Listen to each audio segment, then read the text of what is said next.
I was really trying to pass it, but my hand wasn't used to doing it. And so the ball was like going toward the rim. It was like, I'm not supposed to go over there. Welcome to What's on My Mind podcast with Eddie Johnson. Welcome to the first What's on My Mind podcast, number one. I'm truly appreciative that you took the time to download my podcast. You had so many choices, but you decided to visit with me this week. And I hope to keep you coming back because we're going to do a lot of interesting things on this podcast. And I'm excited. I want to thank family and friends as well. Hey, without you, no way this can get done. You appreciate things that I try to do, and you have my back. And I'm telling you, without you, I would struggle. Also, I'd like to thank my sponsor, Jason Mitchell Realty Group. If you are in the market to buy or sell your home, I recommend Jason and his team at Realty Executives. From just about every accolade you can receive on a local and national level, their technology and resources are simply the best in the business. So do me a favor, give Jason and his team a call today at 480-522-1030. That's 480-522-1030, or visit them at mitchellgroupaz.com. I have listened to my Twitter followers and my Sirius XM NBA radio listeners, and you have helped me create a podcast I think you are going to enjoy on a weekly basis. So thank you for giving me your content, for giving me your advice, and allowing me to create a podcast that I feel will grab your attention on a weekly basis. You will see such segments as You Big Dummy. You Big Dummy is basically a term used in Sanford & Son, a sitcom many years ago. And I took it and I turned it into a book. I called my book You Big Dummy, an athlete's simple guide to a successful career. You can purchase my book at eddiejohnson8.com or on Amazon. And I love the concept because how many times have athletes, coaches, organizations made dumb comments or had dumb actions? And we're left to comment on it. Well, in this segment, I will have a panel of media members, ex-players, current players, coaches, and rabid fans like yourself. And we're going to discuss it and break it down on a weekly basis. Also, my back in the day segment. I love old school. Everything about me is old school. And I'm going to bring sports figures to the present. And we're going to relive their past. We're going to talk about their career, the negative, the positive, and most importantly to me, what they're doing now. I want to catch up with them, and I want you to get the opportunity to touch that athlete one more time. And now I'm going to go to that segment that I feel like is going to drag you to me every week, you big dummy. It's time for the segment that makes us shake our heads. You big dummy. Welcome to my big dummy segment, and joining me this week is my fellow Illinois teammate, Derek Harper. He's played in the NBA 16 years, and now he's the color analyst for the Dallas Mavericks. Also, Paul Coro, who is the beat writer for the Phoenix Suns and works for the Arizona Republic. 11 years he has been covering the Suns. Gentlemen, welcome.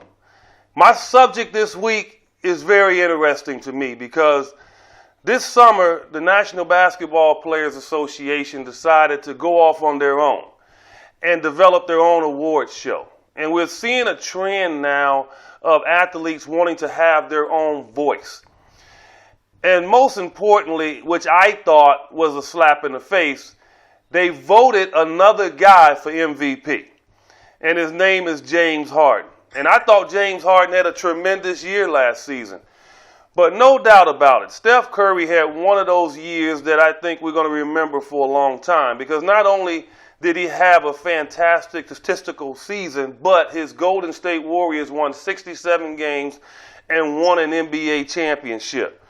And Derek, I just want to start with you. Are you seeing right now that as a media person and you played in the NBA, that the times are changing for athletes? It seems like they're trying to grab control of their voice in the public. Do you see this as a problem? I don't think necessarily a problem. I think when you look at where things are for professional athletes now, I mean, the money, the revenue that guys are able to generate now, I think they do feel like they have a voice as far as being able to change things in the way that they used to be. I concur with you that there's no doubt about it. To me, Steph Curry was the most valuable player. But, you know, being in the media now, I don't think that you can overlook the way things have been for, 30, 40, 50-plus years, where the media are the ones that pick the most valuable players. So I don't think you can overlook that and take that. I don't think that'll ever change. But on the flip side, you know, I was a player, you were a player. I don't think there's anything necessarily wrong with guys, your peers having a voice when it comes to who they feel like should be the most valuable player. You were a guy that never made an all-star team. I didn't ever make an all-star team. We're considered two of the best guys never to make an all-star team. But I think if you go and you visit with your peers, they're going to give you the kind of respect that you know you deserve and earn as an NBA basketball player. So from that perspective, I don't necessarily have a problem with it. Did they get it right? I mean, no, they certainly didn't get it right. I think Steph Curry was, a clear-cut most valuable player. He had one of the, like you mentioned, one of the seasons that you'll remember for a long time, and just a special talent on a very special basketball team. And the scary part of it is I think he's gotten better as a player because you know as well as I know, once you have the kind of success he just had individually, your confidence grows. And you see him the early part of this year, his confidence is off the roof, and he's going to be MVP again the way he started this season. You know, Paul, this is how you earn your money. I mean, you went to school, you developed your craft, and from your understanding, you come into this, you know that you're going to be the guy that's writing the story and doing the interviewing. And when you start to see this trend, does that just put a negative thought in your mind in regards to, man, can I go in and get the exact quote that I would like to get? Or they're going to go home tonight and write about it themselves? Yeah, you're right. I mean, they've used social media. Now you got the playerstribune.com writing their own stories. You got team websites kind of guiding the message of their teams. And so there's a lot of other venues where, an athlete could feel like they don't necessarily need those traditional outlets, that they don't necessarily benefit from the marketing side of being put out there in traditional media. But I just think there's such a huge difference in what we do, especially the people that are around teams every day, like the broadcasters that do every game, the media that covers, beat writers every game. For us to vote on games, we're entrenched in this. And for the most part, especially as us as media that doesn't work for teams, we don't have a bias about it. We don't got a dog in the hunt. We don't got a horse in the race. We're making a decision based on just basketball and numbers and what we see and what our eyeballs tell us and what our brains think. So, and also I think one of the big differences, we'll always vote. You don't got to worry about us voting. Right. I read so many things about John Wall and other guys saying, I don't care about that. I'm not going to vote. So what kind of vote turnout did we even get on that to have James Harden end up winning that? Because it was a landslide on the media side. Steph got, 100 out of 130 first place votes? Yes. Not even close. Yeah. So what was the conversation among media members when they decided to vote in James Harden? It was a little bit of shock, and you wonder where that comes from, because I don't even think we would consider that internally James Harden is a more popular player than Steph Curry among players. So you wonder where the motivation is for that. If you were ever going to pick James Harden to be MVP over Steph Curry, you're like basically choosing production over efficiency, just some raw stuff. I mean, to go to some level where you pick James Harden, you would have to be using some metrics like win shares or something like that you wouldn't expect players to be embracing unless some assistant coach or something like that was showing it to them. It seems like that it's motivated not only Steph Curry early this season, but also his teammates. And the way that Steph Curry is playing presently, he's putting up numbers only one guy that we've seen in a long time do, and that's Michael Jordan. Do you think now, and this is for both of you all, do you think that now Steph Curry has justified the fact that he is right now presently the best player in the game the way he was playing? And Paul, does it justify the fact that he was voted in as MVP? This is for both of you all. Go ahead, Paul. Well, I think if anything, if there was an argument about who the best player in the NBA was, it would be with LeBron James, not Right. James Harden. Right. But traditionally, the MVP, I would say probably 3/4 of the time, is from the best team in the league. Mm-hmm. You almost have to have like an MJ type of year in his early years to be the type of MVP who's just sheer numbers can overwhelm because he had so much value. And James Harden, like you guys said, James Harden had a great year. Yes, he did. It was clear that it was something to at least weigh between the two. With the rotation players that team lost going into last season, the injuries that they suffered during the year. And he was essentially a point guard on that team too, just like Steph. So there was something to weigh there, but not in the end. It was pretty clear. I concur with you. I just when you start talking about most valuable player, I think you have to talk about the timing of it first of all, because if you had the season is short right now. It's only been 4 to 5 games. I think that most games that teams have played, it would clearly be Steph Curry. And I think the way he closed out the season last year, hands down, this guy is playing his better basketball than anybody in the league. LeBron James included. But LeBron James, to me, is still the best player in the league all around. I mean, I think if you put him on any team in this league, they're going to have a chance to be successful as a team. But if you look at what Steph Curry's doing, we played the Hornets the other night. And I had the opportunity to talk to his father, Dale Curry, and I said, man, can Steph play any better? Can he get any better as a player? He says, I don't know if he can get any better, Hart, but just like I said earlier, he's playing with such a confidence where he feels like he's invincible. You know, when you're so hot and you're so confident as a player that you can't do any wrong. And I think that's where Steph is right now as an individual player. He doesn't feel like he can fail out on the court. He goes out there and he makes everybody else look silly, to be perfectly honest with you. He's above everybody else as far as I'm concerned as a player. Historically speaking, because, you know, we're seeing some stuff right now that I think has propelled the Golden State Warriors into wanting to prove to everyone that, you know, they are the best team in the league. I mean, we've heard so many stories now. All year last year. Yeah, so, you know, we've heard the stories, right? They were lucky. And look, I have said that. I've said they were lucky, but luck plays a lot into winning a championship. And I interviewed Bob Myers, their GM, a few weeks ago, and he said, Eddie, you know, it wasn't about luck. He just said that we weren't unlucky. And he said those other teams were unlucky. And it made a lot of sense to me, but it seems like the Golden State Warriors now, they have a chip on their shoulder.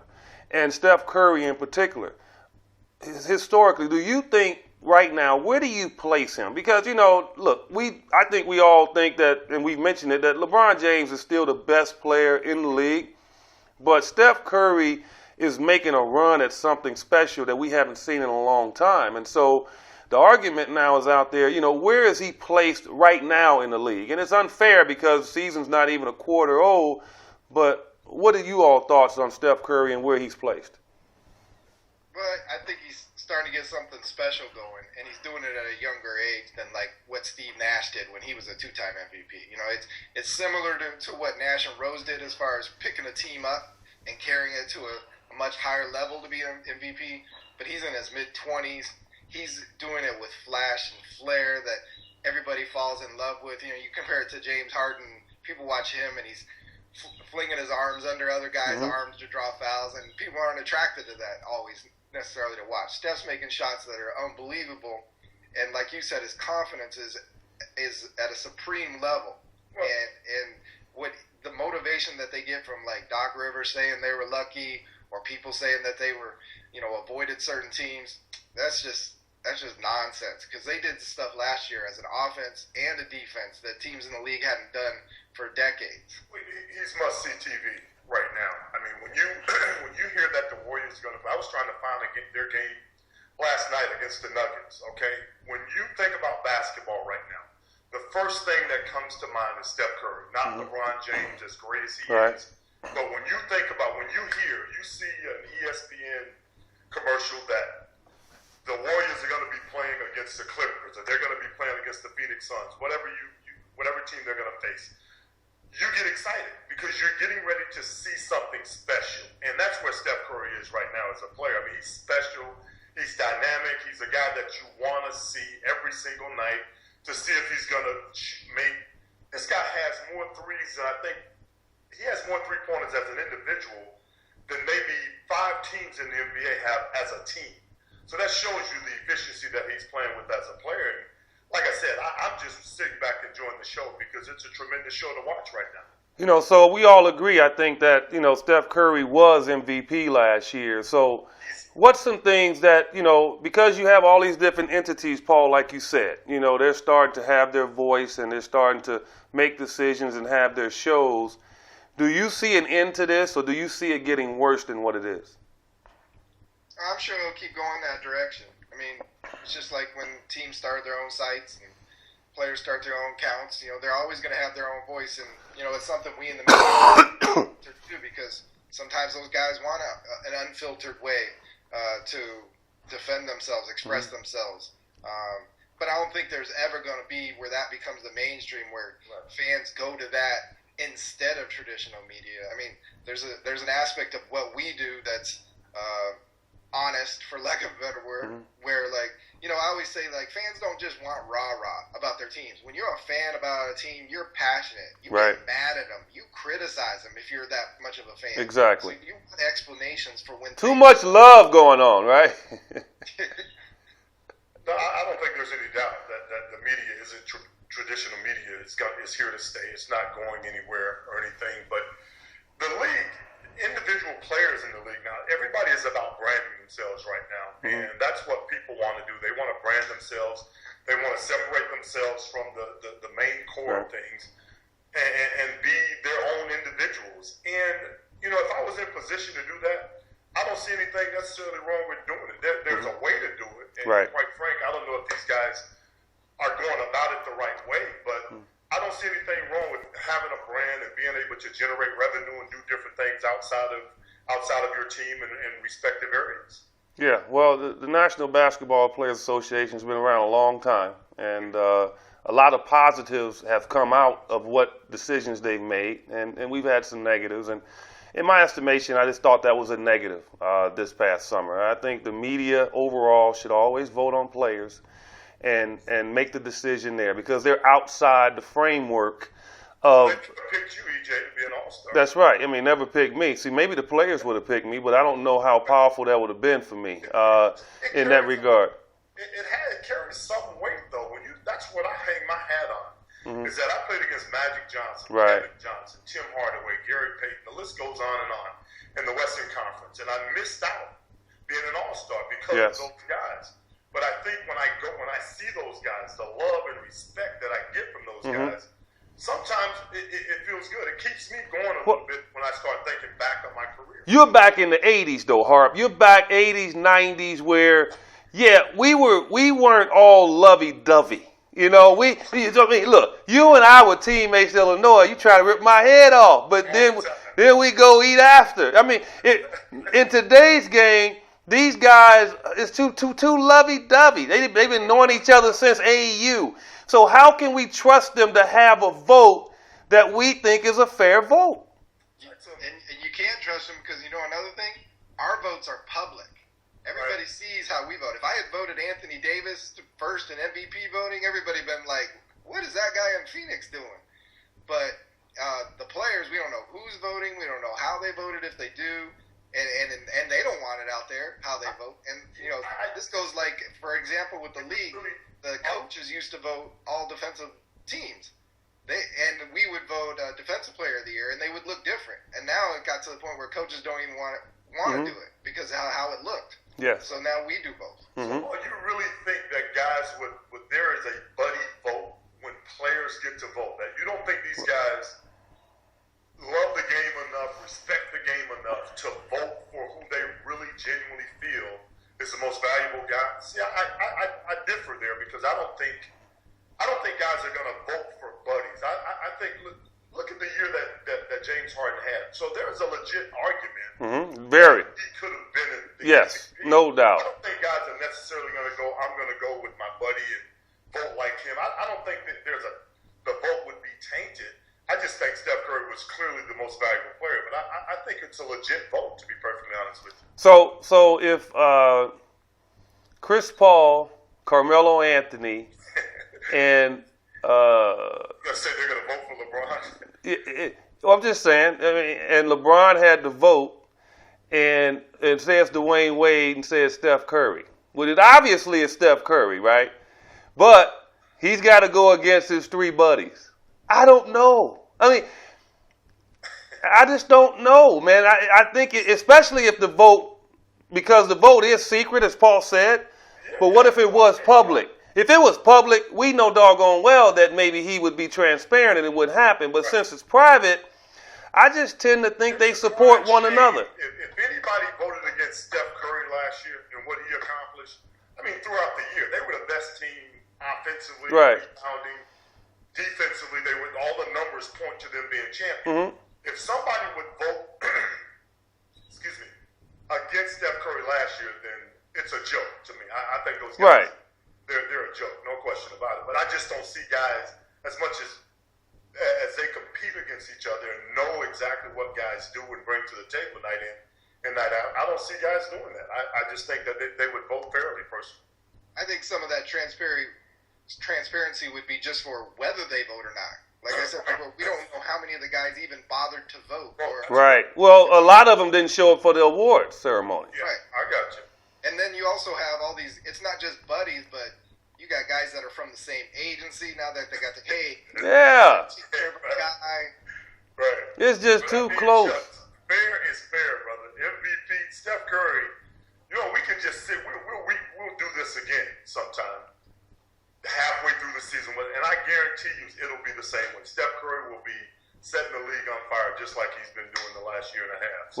Well, if they keep putting a chip on his shoulder, then I think the league is in trouble because what we're seeing early in the season has just been unreal. Gentlemen, thank you. My big dummy of the week was the National Basketball Players Association, but it's an association that Derek and I have been a part of most of our life. But in that instance, they were big dummies for voting James Harden over Steph Curry. Thank you again for joining me for my Big Dummy segment, and I'll talk to you guys soon. Thanks again to Derek Harper and Paul Coro for joining me in my Big Dummy segment. And now on to a segment that I believe will touch your heart every podcast. The history of the game is extremely important to me. And I was taught that by a group of veterans in 1981 for the Kansas City Kings. Phil Ford, Ernie Grunfeld, Sam Lacey, Joe C. Merriweather, Leon Douglas, and Reggie King. They took a hold of me and they made sure that I got on the right track. And a lot of you probably don't remember those players per se. But in this segment, I'm going to give you an opportunity to be able to get to know players of the past. We have lost players too soon over the last year.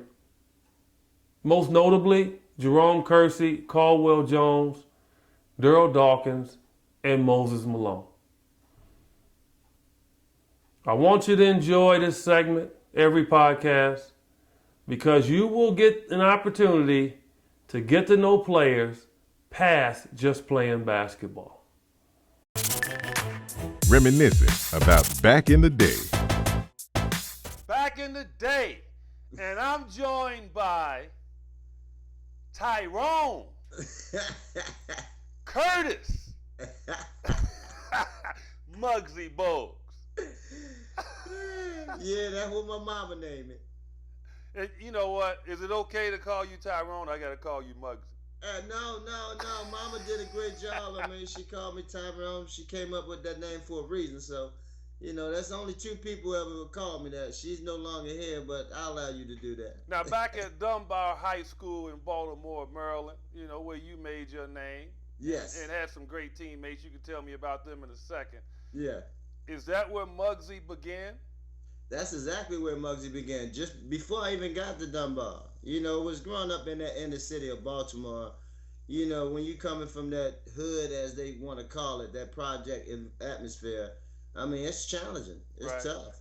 I mean, outside your door, you got all kinds of violence, and you all got sorts of influences as well. You got the little drug guys. They that time they got the flashy sweatsuits, the big gold chain, and that can be enticing to somebody who feel like it's nowhere out, nowhere to go.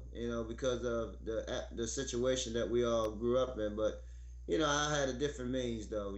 I wanted to play the game. Got a lot of criticism by trying to do it because of my size. Growing up in them '70s and in the late '80s, you had to break a lot of barriers. Them coaches, they just believed in big gods. So I had to kind of, break that mindset from them thinking that big guards is the only one who can run your basketball team. So I had to play a different way. I only see nobody today playing the way I play, especially small guards. That's what kind of mind-boggling, watching some of these smaller guards trying to play like bigger guards. But, that's what I always try to tell them. Information is the key. Yeah, at 5'3", and going around the neighborhood, because I grew up in Chicago, Illinois, one of the worst housing projects, so I understand where you're coming from. I mean, we were almost like coyotes, where we had to like find our path to school differently every day. Absolutely. And at your size 5'3", was it hard for you to convince those guys that basketball was something you were chasing and they need to let you alone? Absolutely, it was something I had to prove them wrong. Like I said, coaches back then, they just believed in big guards. That's all they knew. That's all they probably been accustomed to and saying play the game. And so I had to change their mind. They're thinking that, okay, when, he's doing something totally different out there, as, he's changing the game as opposed, he's making a major difference. He's not letting the guards get into their offense. He's not letting them bring the ball up and down the court. He's taking a lot of time off. So there's a lot of things that played into the way I played that disrupt the offense, and me turning that into a positive and turn that into my offense by being able to steal a ball and make my teammates around me better, creating opportunities for themselves as well as myself. That's became once I started to really understood a point guard responsibility. How he can run his team. And once I understood that, that's when I start really truly believing that, I can play this game with anyone. Hey, well, you went 29-0 and 31-0 your last 2 years in high school. That's sick. But you had some great teammates as well. Tell me a little bit about your teammates in high school. Yeah, and it's the blessing that having guys that you grew up with, that all of a sudden we all had that same message in our head as a kid, wanting to play this game and make a life for ourselves, go to college, and perhaps provide for our family. Myself, a David Wingate, a Reggie Williams, and the late Reggie Lewis. Yeah. 4 of us was all on the same high school team, and we was able to put something special together back there in Baltimore at Dunbar High School. And believe it or not, they now doing they shot our documentary that's going to be shown. It's going to be shown this March on October 30 on the type of success that we had back then. Defensively, you all must have been off the hook in high school. You're talking about 4 guys that was quick as I don't know what. Yeah, and the crazy thing about it, Reggie Lewis came off the bench. He was our 6th man. Wow. Yeah, so that's how deep we were. We had another gentleman back there, and all 15 guys, on that team got Division I scholarships, and that's how deep we were. And that's a real testament to the coach way back home. Coach really did a great job of not only serving as a mentor to us, but controlling those egos, because we had a lot of big egos. Myself, Reggie Lewis, and Reggie Williams, and David Wingate. We had a lot of big egos. Look, let me tell you something. To do what you did at 5'3", defying all the odds, you gotta have an ego. People can look at that stuff and say, "Oh, look." In order to accomplish what you did at 5'3", you have to. Let me ask you this though: when you left Dunbar, you had a lot of offers to go to different places. Why Wake Forest? Well, Wake Forest was a different challenge for myself, and academically, as well as it was easier for my mom to just turn on the tube. You know, she couldn't afford to keep traveling to any of these schools and university, but the ACC came on every Saturday, and that was something that was intriguing to me, and it was one of the toughest conferences out there at the time, and I felt like it could challenge me not only academically, but it could also challenge me on the court playing against the best, supposedly the best, conference as well as the best players, and it could kind of put me on the map. And Wake gave me an opportunity after my sophomore year that told me that I was going to be a starter. But even though being a starter my whole career, because people don't understand that at my size that I was a starter my career. From childhood coming all the way up through high school and college as well as in the NBA. And that's something that I predicated my game, because as a point guard, you got to know how to run your team. Right. And in college, even though these schools was trying to, come after me, and I really wanted to go to Georgetown, but at the time, David Wingate went there, Reggie Williams went there. I was going to go there, but they had a kid by the name of Michael Jackson who Coach Thomas had committed to, who was only a sophomore. So he told me that I had to battle him out them entire years, and I didn't want to have to go through that again. I felt like I would have beat him out, but I felt like at the time, I was being highly recruited. Yeah. I felt like I go to a place Blaze your own trail. That situation. Yeah. Yeah, but that's how I felt, in high school, because I played with Mark Aguirre. Mm-hmm. And then Skip Dillard. Then he went on to DePaul and obviously had a lot of success. And sometimes you got to blaze your own trail. And you did. And then you were drafted the 12th overall pick at 5'3". Unheard of again, right? Surprised by many. But that 1987 draft was littered with tremendous players. Absolutely. And Hall of Famers. That's right. And the Bullets said, no. We're going to draft Tyrone Muggsy. Well, no. Curtis Muggsy Boat. That was a special moment back then, big fella. I tell you what, because we all sitting there, and we was all going through it. Myself, Mark Jackson, mm-hmm. Reggie Miller, David Robinson. He didn't attend at the time because he was going through his situation with the Navy.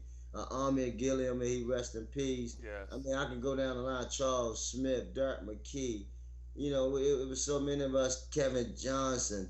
We all sitting there, waiting for our name to be called, and just to be invited, at my size, and defeating the odds. We had a lot of guys that played that went in that was already who had an opportunity to get a taste of the NBA. The Michael Adams, the Spud Webb, all those guys was already there, but they didn't go in the way I was about to go in. Right. So that was something really that was very special to me. Couldn't wait to get up there, State Commissioner David Sternhand, to get my hat.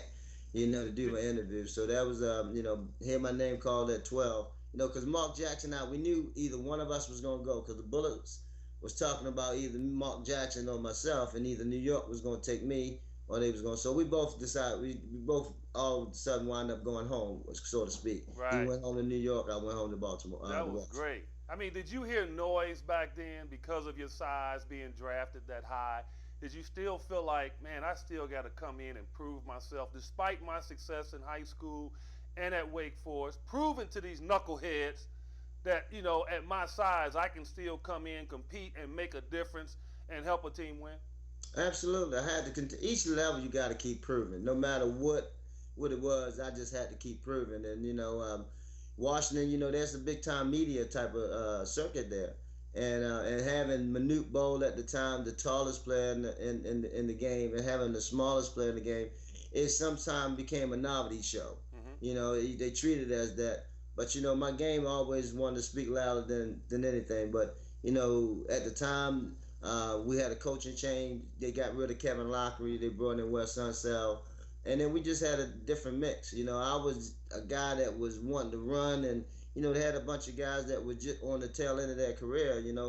May he rest in peace, my big fella Moses Malone. Oh yeah. And then him and Bernard King and Dirk and Daryl Walker, Jeff Malone, and those guys, Charles Jones.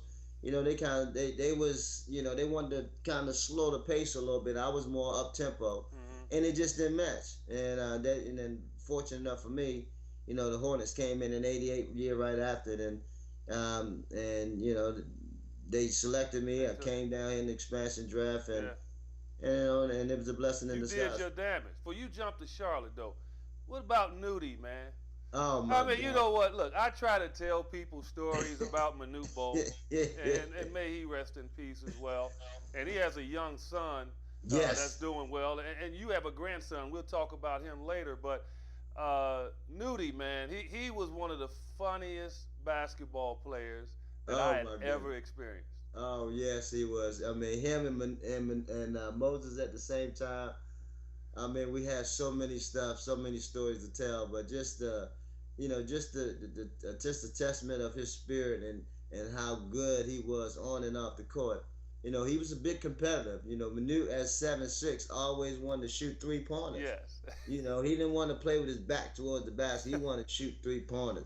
In practice, he always wanted to challenge me to play a one-on-one. So I decided, I say, okay, we decided one time we go ahead and play this one-on-one. So here and then, Manute, he shot, and he always had a little shot, put that shot by his ear. And I had a little leaping ability back then. Before Well, I you can got a get up a little little bit, right? maybe a little bit. So he went to go shoot, and I blocked his shot. And look, Uh-oh. the big fella chased me around that gym the entire time for at least about 10 minutes. He couldn't catch me. And boy, Mo about to piss in his pants laughing so hard. And man, those are the things and another time we in there, he always wanted to wrestle. So he kept we going to Philadelphia and we at the guest quarters and you know how the elevator going up there it wasn't too for him it was not much space for him Mm-hmm. and he messing with me on the elevator and I kept telling him you stop playing with me Newt. But Newt all of a sudden continue want to play with me and the last I just I got fed up with it then I decided I just reacted because I was a wrestler back in my day. I just got reacted and I picked him and I went to go pick him up and his head was right there at the tip of the ceiling of the elevator. And Lord no, he hit his head so hard.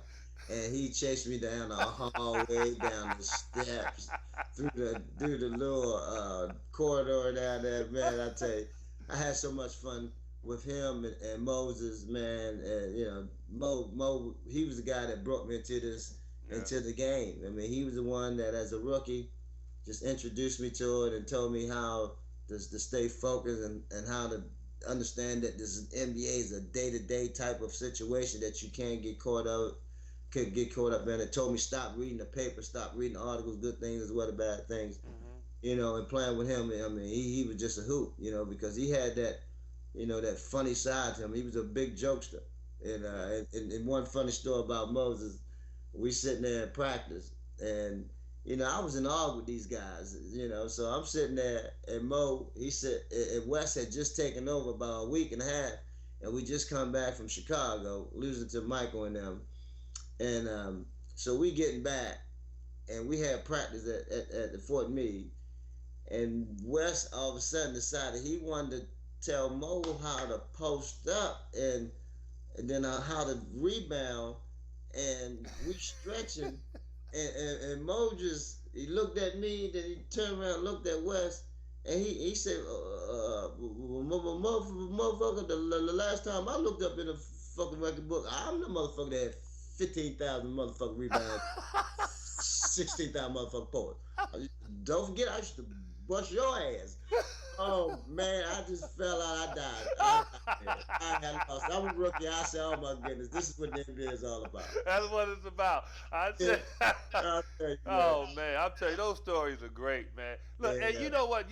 And then you go to Charlotte, an Yes. expansion team, and Charlotte is still your home, pretty much. Yes. And that's where you basically, I would say, carved your career out. Would you say? Yeah. It really was, and it was a blessing in disguise. I mean, a town, a state that already knew me playing up in Wake Forest, which was a mile and an hour and a half away. So they was familiar with my style of play. And coming here, but still it was the NBA. They haven't been introduced to the NBA brand of basketball, so this was, a collegiate type of atmosphere that now all of a sudden you got NBA basketball to be introduced.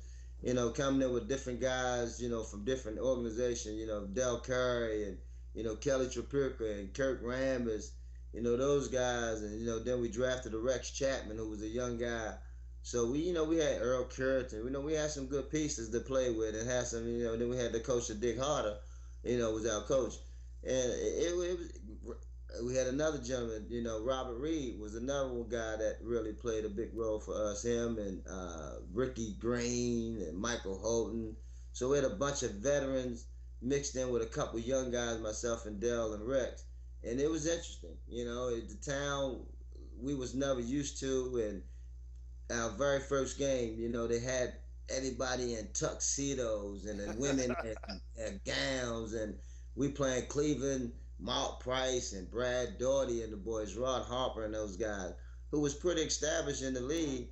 So they coming in, and they hearing 24,000 screaming in that building, and it's electrifying. We come out, we really pumped, and we go out. We wind up, small story short, wind up getting beat by 40 points.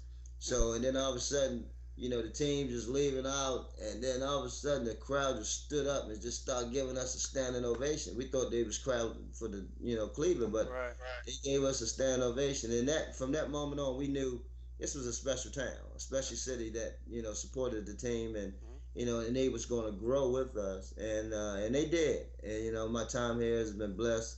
The 9 years I played, we grew each year. We got great draft picks, and started getting a Kendall Gill, then we got a Larry Johnson and Alonzo Moore. We got to talk about 93, 94 though. That's when yours truly showed up. And that's the one I'm coming up. That's when 80 Watt showed up. That's when 80 Watt showed up. Yeah, that's when 80 Watt showed up, and that's how it all, and that's what, and that was the growth of our franchise. Going from from coming off that 92, that 93. Now talk about that. That was huge for you all because I think you would beat Boston. Was that Boston you beat in the first round? And that was only in our 5th year going into the league, and beating Boston and prevailing in that series. It just gave us so much confidence, and it allowed not only the city but the franchise believe that let's keep growing. Let's keep putting more pieces together to try to contend for a championship, and then that's when in 93, 94, that's when we went out and got an 80 Watt. A sharpshooter, a man that was coming off of, one of his high-level careers in the game, and Eddie Johnson. Hey, we used to play baseball too when we would play basketball, right? Well, I tell you, and that was a special team. I got a picture of us down in my basement when we all huddled up when LJ and I went out, and we had to carry that crew. Yeah. And Zoe and them got hurt. And it was a small you and Scott and Dell, boy. I tell you, man, we had fun. Yeah, we had so much fun. Muggs, that was the funniest team I've ever been on in my life. And I'm going to give you a scenario here. And you know where I'm going with this. We talk about fashion shows.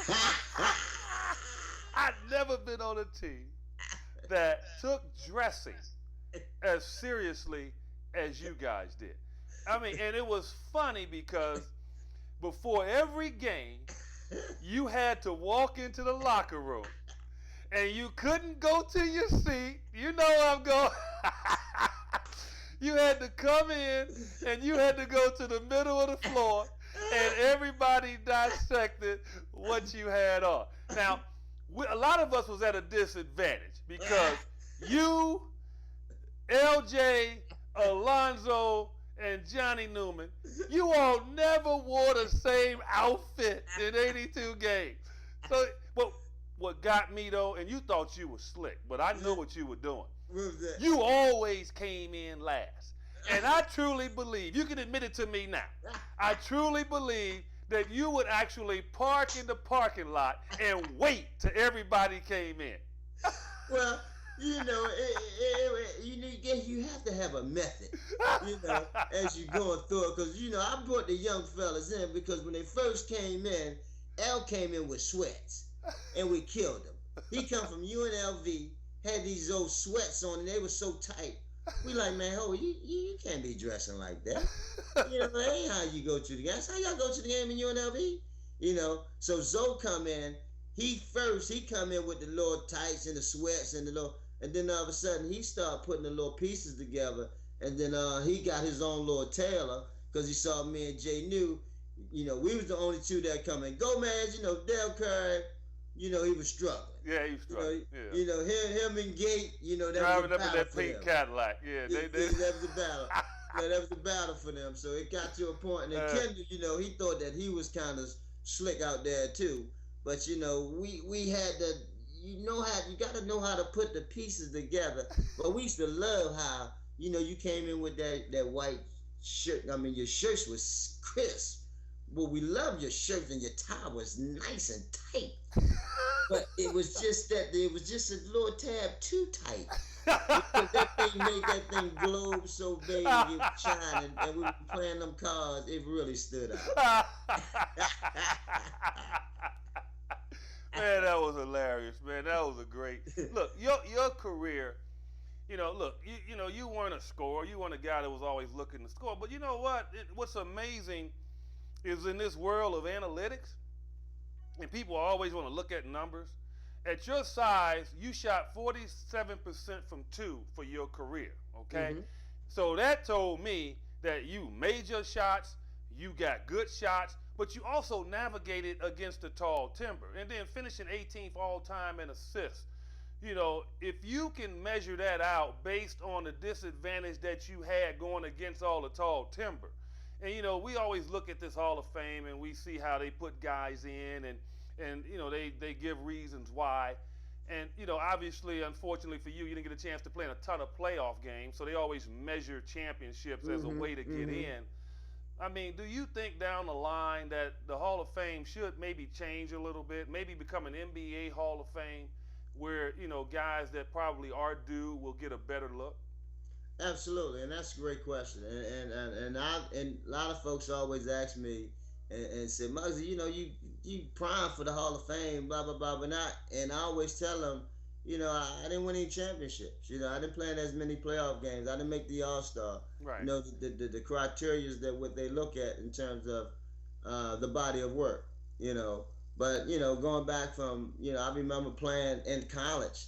Al McGuire and Billy Packer was calling this game against NC State.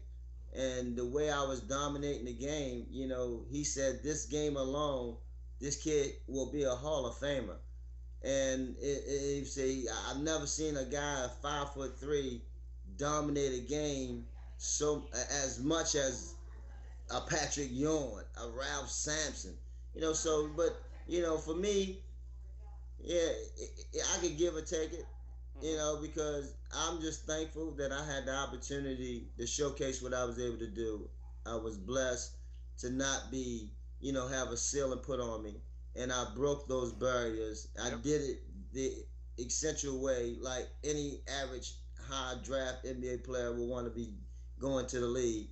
So, I can go with that. It's only up to the people above who look at the body of work. I had an opportunity to represent my country as as a collegiate player. We won the gold medal first time ever since '72, since the guys won it, and I was able to stand on that pedestal to hold the gold medal up because I was one of the significant players that was part of that team. But again, I could give it, take it. I'm just happy that the world saw it. Right. People got an opportunity to witness it. And they seen what I was able to do, Right. During the course of my career. And what are they seeing now? I know you've done some work with the Charlotte organization for a few years, and now you're working with the NBA. Tell us a little bit about what's going on in your life right now. Well, I gotta stay busy, because I think God has blessed me and He's given me this gift, and I want to keep sharing it. And I understand what He's given me, and there's so many kids that need to be inspired, need to understand that they could be whomever they want to be in life. And we just got to find that niche of what we good at and what we believe and have a passion for. I started a nonprofit organization called Always Believe, and it caters to these at-risk kids, aged boys and girls 12 to 18. I'm working with 3 schools here in Charlotte, North Carolina, 2 high schools and 1 middle school, because we're working with the middle schools. We know that they got to transcend over to the high schools, and we want to keep that data to measure their lives going forward, so we can have an impact on their lives. And we want to make sure they continue to read well, to do well in reading, and understand that the importance of math and science. and the importance of God, and the man upstairs and who's really controlling our lives. So we're trying to, and then I also have a component attached to it that's culinary, that teach them how to eat right, the importance of health. My wife is a chef. She teaches that part of the program, and because after school, that's the idle time for those kids. A lot of them don't have meals to go home to. Some of them are homeless. You wouldn't even think it, looking to seeing the way they come to school and how they dress, but a lot of these kids are really in a disadvantage. So I'm just trying to do my best to do my part to make sure these kids have a safe haven, a way to where they can continue to prosper. That's great. And just doing that and continue to do my thing, traveling around the world, with the NBA as you alluded to, and spreading the message globally, letting folks know that the game is bigger, and anyone who has that skill level, they're capable of making it.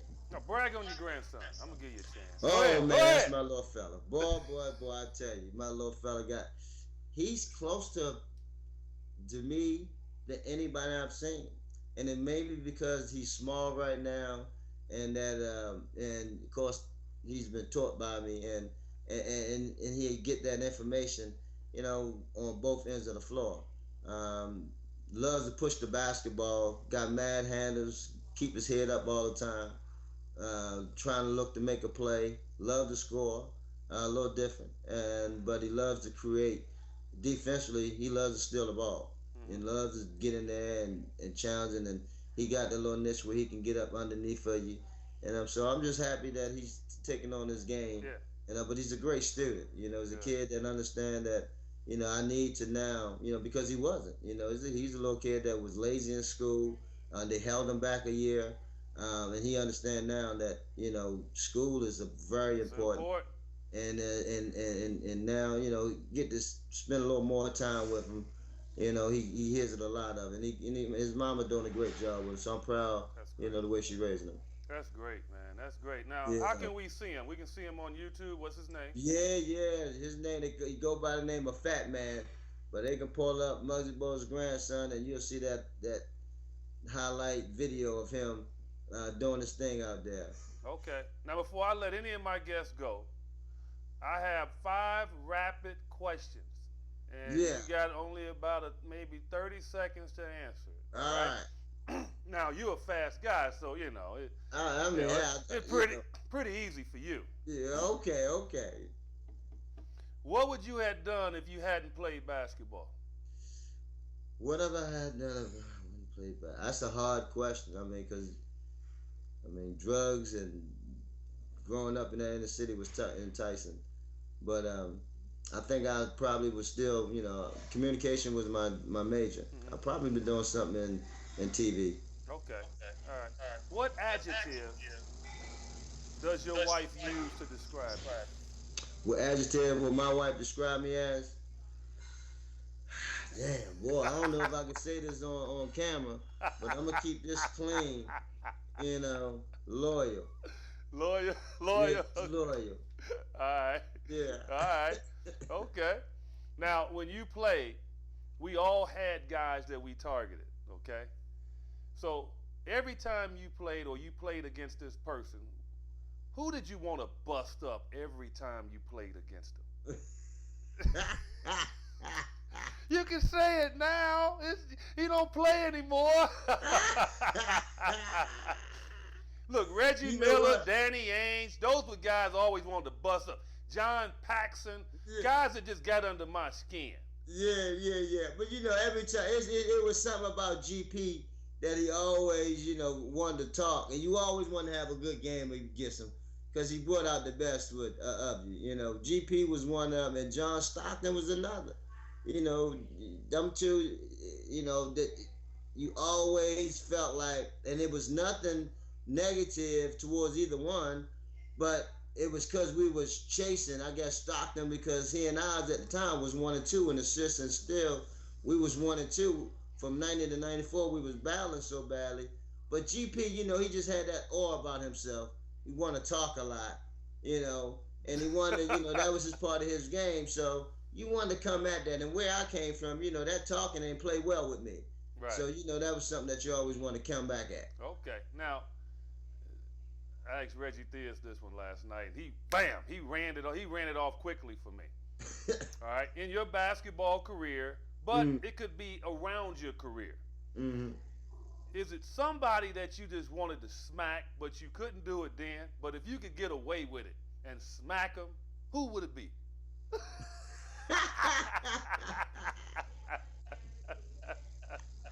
Can it be a coach? Anybody. You know, I mean, I think did Coach Harder pass away? Well, that's okay. I mean, you know, he would appreciate being thought of right now. Yeah, that when he was, he been one of them out of smack. You know, he'd have been, because I mean, the story to him, you know, he had the nerve to go into the owners when we was playing with the Hornets the very first year, he went into the owner's office, got on his knees to my owner, who was only 5'5" anyway, and got on his knees, and he told the owner, "This is what I'm faced with every day." Oh man! You know, when we go out there on the court, talk about my height. So, you know, of course he got fired right afterwards. Right. You know, but that's one guy I would have smacked. Well, slap him then. Well, yeah. You know. Yeah. And finally, what is your most prized possession? You've accomplished a lot, but what is your most prized possession? My most prized possession are my family, my kids. You know, being able to, and then to see them at this light now, how they grown and very, you know, gratefully and gracefully and humble and, you know, giving.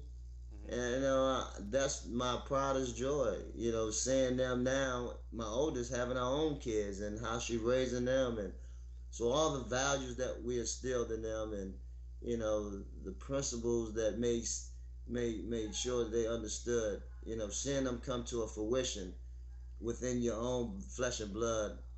I mean, God is good. I can't ask for nothing better than that. I mean, I'm definitely thankful for, you know, what God has given the opportunity to provide for my family in the way that He did, but able to see them now in this day's stage, and you know, and having the understanding of what life is, and see them able to manifest through it.